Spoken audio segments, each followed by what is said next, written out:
So I'm a Vilas Distinguished Achievement Professor here at the University of Wisconsin at Madison. I'm an integrated specialist with Extension. Grew up in farming and ranching in New Mexico and West Texas. And so I know about Extension professionals from the consumer side as a youth, and working with county agents in the U.S., in different parts of the U.S. with my farmers market work and food system work.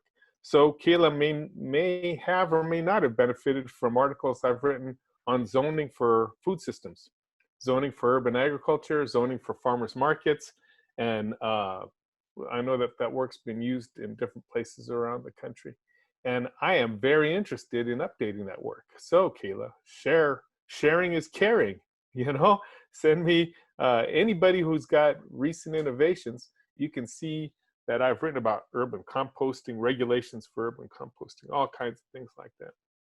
So let me see here if I can get the slides to work for me. All right, I want to talk a little bit about the history of farmers markets, marketplaces generally. 1500 years ago, marketplaces gave us contemporary law in Europe. I can send you the articles I've written about this subject, but marketplaces have been very important, not just in trade, but in the formation of regulations and fostering social interaction between people. In the Greeks 3,000 years ago, agora, the marketplace, right? It was where the oikos, the household, came together. And what did they do? They were cosmopolitan. And I don't mean the magazines, right? Cosmopolitan, meaning universal people. The universal people could be found in markets. Why markets? Because that's where trade and interaction across difference was found. And that's what created opportunities for interaction across different people. Now, of course, 100 years ago in the US, marketplaces were very important to cities around the country in developing robust food systems to serve immigrants, to serve the underemployed, and to serve women and the handicapped, as it were. And so 100 years ago, and again, I can send you the articles I've written about this subject, marketplaces were seen as central elements of local and regional food systems, serving many of the same problems that we have today in our urban settings. Okay, so of course they faded away, markets did, over the middle part of the century due to the increase of the grocery stores, right? The technology, distribution modalities changed. And so markets tended to fade over the middle part of the century. But in the late 1960s in Berkeley, California and Madison, Wisconsin, farmers markets became resurgent entities, and street vending and farmers markets around the country, as you all know, took off. Now, let me just say here, with respect to what Robin shared with us earlier this morning, markets present a very excellent opportunity for understanding the intersection of health, entrepreneurship, and development, community and economic development in jurisdictions around the country, small and large. I've done quite a bit of work on this subject and can share it. But what I'm going to go to Robin with, and I've talked with him about this on and off for several years, is a regional approach to using farmers markets, rural and urban, to understand the benefits to society of local and regional food systems. Okay, let's see here. So, in the middle 70s, of course, markets started taking off around the country, and there are a number of benefits associated with farmers markets. New research that I'm reading or producing finds the importance to health, mental health, physical health, social community well-being, the ability to share information, entertainment, obviously, ecological benefits. How is it that farmers and their are using soil management techniques that increase the ability to sequester greenhouse gases and to improve the carbon balance in soils and do climate change mitigation? Believe it or not, I'm developing a metric on this for my farmers market data collection toolkit. So farmers markets have a number of different benefits. 4 days ago, let me see here. Oops, yes. 4 days ago, I published an article in the journal Agriculture and Human Values. That's an op-ed piece, you might say, 700 words, about how important farmers markets are in terms of the COVID crisis. And I'm sure that there are ideas that you all would find absolutely of interest and friendly to your understanding of farmers markets. And I'm sure that in this group, many of you have been to farmers markets. So you think about different things that people do at markets. You know, they attending for specific events, attending to increase the way how far a dollar can reach, to keep money local, to shop at neighboring businesses. All these different metrics found in the USDA, AMS, FMLFPP application process, the Farmers Market Promotion Program application process. I have operationalized all those metrics in the Farm to Facts program. And so that way, communities can understand, can choose from the community perspective. I want to emphasize this, from the community perspective. You are the PI of your market. You work with people who are the PI of the market. I'm a professor, been a professor for 25 years, but I don't have to be the PI of everything. I can be the research assistant. That's why I created this thing. And so it's those metrics that I want to empower folks to be able to take a little bit more control of their own decision-making and relationship building using this data. So markets, we co-produce markets. They're at the intersection of legal and regulatory phenomenon. Kayla certainly is directing her attention at some of those questions. How households operate, both in terms of entrepreneurship from the perspective of the farm or hobby business, as well as consumers, right? The household consumers who attend markets. And of course, government and organizational actors. Again, as Kayla pointed out, they can be very important in advancing the prospects for local foods, generally speaking, but not just local foods, not just urban agriculture, but more broadly, how it is that marketplaces are, again, the intersection of many activities and can benefit communities in a number of different ways. So focus for a second on regulation, for just a second on regulation.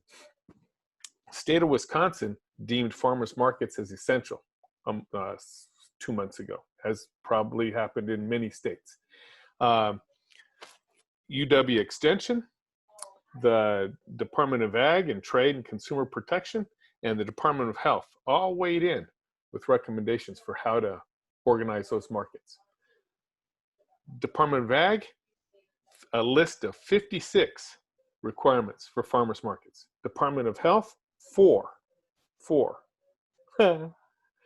2 of those contradicted each other. So I pointed that out to the folks at pretty high level in those organizations and told them, hey, we need to get together. Y'all need to reconcile these things with each other and visit with the markets who know how easy it is to effectively produce safe, social distanced means of consuming local foods that are touched minimally, that the supply chain is very short to deal with, and provide multiple opportunities to remind people that they are in community, that they are part of robust, vibrant communities that have hit a bump in the road, but they're still good to go, and much is ahead for those communities. And so how it is that the farmers markets can participate in that community building process is very important to keep in mind here.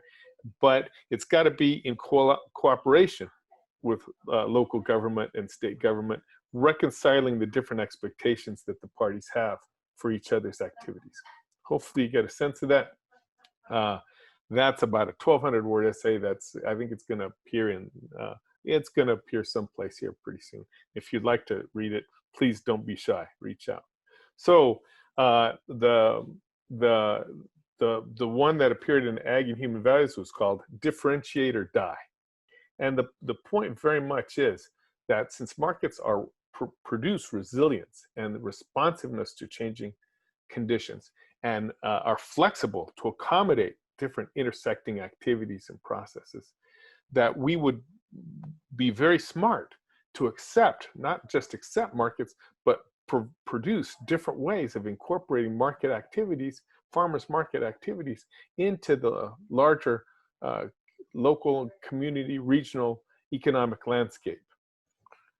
I'll be happy to point you to where that essay exists if you'd like to have a quick look at it. let's see here. Let me tell you a little bit about data collection. Okay, so like I said, I've been a professor for 25 years. I was grew up in commodity agriculture, practiced for my dissertation research at Northwestern University there in Chicago, was a street vendor at Chicago's Maxwell Street Market. Yeah, Maxwell Street. I don't know how many folks out there familiar with that venerable old place, but I was a vendor there in 1989, 1988, 89, 90. And so wrote my dissertation about street vending, the history of it, the consequences of it across race and gender, household formation, the economic opportunities, etc. And so for 20 odd years, people have asked me lots of questions about outdoor markets and street vendors. I've done a lot of policy related work. I've helped change the law in New York, in Kansas City. Those of you from Kansas City, I can point you to a book chapter that talks about Catherine Kelly and the work over there 10 years ago, right? To make sure urban ag got accommodated appropriately. So in all that work, a lot of times people would say, well, what would it cost? What would it cost for us to learn more about our market? And I would run the numbers, and I'd think about my students and think about the education, and I'd tell a market organization, it'll cost $30,000, it'll cost $50,000. And they'd say, well, okay, we're going to learn a lot. And they would learn a lot. But two things happened. One, it was expensive, and it was kind of one shot. And I was the one that had to be the expert, and they were the consumers of it. And I said, this is not citizen science. This is not empowering people. So that was one problem, right? The other problem was that it was just plain out expensive. And I thought, my goodness, you know, if folks need this information, they need it more to hand. So I wrote an AFRI grant 6-7 years ago, more or less, to create a program for data collection at farmers markets. And initially it was called Metrics and Indicators for Impact, and we decided to call it Farm to Facts. So what it does is it gives all the variables and some other ones that are associated with the USDA FMPP data collection process. So a market wants to learn about sales, they want to learn about programming, they want to learn about whatever they want to keep systematic track of year over year. They can compile their own longitudinal panel database and report and build relationships themselves, cheap, because this is a cost recovery program of the University of Wisconsin. And so it gets some subsidies. Every time I write a grant, I subsidize it some more. Okay, but social impacts, economic impacts, ecological impacts. As the PI, or as someone who helps a market or a city market organization, then you all are the PI. So you select your metrics. I collaborate with you. My doctoral students, master's students that I have in a variety of disciplines in my lab, undergraduate students, we collaborate with you to make sure that we're choosing metrics that are effective for your goals, that help you achieve your goals, okay? Then we work with you to show you data collection mechanisms that are scientifically legitimate. So the processes produce legitimate data. Now, from a scholarly perspective, it may not be 0.95 confidence interval data. However, it's legitimate data collection devices. And over time, if you know some statistics, you know that the standard error associated with that data gets smaller and smaller and smaller. In other words, the accuracy goes up and up and up and up. So you collect this data. And then the third step is to communicate this data. And there's a whole host of graphical things on the web page as part of the web page that helps you get it done. So data savvy. Okay, so Nova Scotia, that's right. We work with farmers markets in Canada, and we're some Australian markets. The Australian National Organization has reached out to us. So we've built this for in different languages, you might say. We work with Hope in Maine and Warren, Rhode Island. They want to understand the impact of their business incubator and the market that they support. In Wisconsin, the Farm Fresh Atlas. and REAP, a local organization, learned about the economic impact that they had. These are all subcontracts. Well, Nova Scotia is a private contract, but those other two were subcontracts where University of Wisconsin was a subcontract to support data collection in FMPP grants. So you get a sense, hopefully you can see that slide okay. But that's an example of the sort of metrics that and interpretations that a market can get. As a result of the work with the Farm Fresh Atlas Network, we worked with an urban market in Milwaukee, the Brown Deer market, predominantly African-American community, food insecure, a lot of SNAP benefits. They were doing very little SNAP collection at their market. They wanted to figure out why. One of my students had a summer award to do some work on farmers markets around the state. So we did that work, and with those data from Brown Deer, among others, we went to American Family and Insurance, and they gave us a small grant to execute what we call the Model Market Program, which involved face-to-face relationship building there in the Brown Deer community. And they went from redeeming, I think it was $800 of SNAP benefits in 2018, $800 of SNAP benefits, to in 2019, $5,000 of SNAP benefits at the market. That's only SNAP, not counting other federal food security benefits. This is being reported from UW Extension to NIFA, to the National Institutes of Food and Agriculture, as one of the examples of the way Extension can work with communities. And so, of course, I have this written up, and I'm happy to share this as well. And the model, I'm happy to diffuse the model elsewhere and work with communities to get that done. In short, and this year, of course, because the village of Brown Deer, a small jurisdiction, saw the value of it, they hired someone to keep it going, because the cost of running it is outweighed by the new sales that are won in the market. Okay. So, 521, there you go. And then, and so there we go. I'm sorry, was behind myself. But, so we got a 521 SNAP to 4,400. And then, of course, they had an incentive program that pushed that to $5,700. Okay. So in any case, like I said, I'm happy to talk with y'all about that.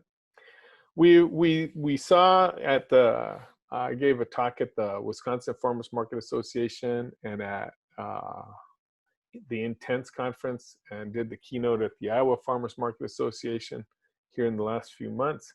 And at all those meetings, I saw the importance of CBD, right, as a metric. Obviously, Farm to Facts, we capture that in the sales metrics. So person wants to know the composition of CBD, obviously we can do that, but there you go. We have a greenhouse gas soil carbon sequestration metric that we're going to beta test this summer based on some work with hospitals that I've been doing, and and then of course, from Canada's perspective, they were very interested in LGBTQ vendors. And I have a doctoral student who's also interested in LGBTQ farmers. And so we're adopting the demographic questions in order to test our understanding of the changing demographics of farmers in the country. Let's see. So let me see. I guess I did it in about 20 minutes. I hope the folks have some questions. Please don't be shy. And if you had questions, I apologize that I couldn't see your hand raised as the slide. I got to learn how to deal with this better. But please don't be shy. Reach out to me, and be happy to visit with folks about your situations. I'm going to go, by the way, there's an AFRI deadline in 3 weeks that I think I might apply for that AFRI based on the first AFRI I used to write this to get a better sense still of the way farmers markets are operating in the country, and understanding the different perspectives of consumers, of government jurisdictions and other professionals, and the farmers who work at markets. Again, thank you for your attention. Hope you all have a Have a good day and enjoy the rest of the conference. See you in the halls. Is that appropriate? We do have a question. It's Sure, fire in the away. chat. What do the farmers markets look like right now with COVID-19? Are they open? Oh yes, oh yes, they sure are. They're all open all over the country. In a word, many, of course, they've changed the way that they operate. There's curbside pickup. There's market basket program that USDA tried it out. There's a variety of ways that folks are operating those markets differently than they did, say, last summer. But many, if not most, are open. Yes. Other questions?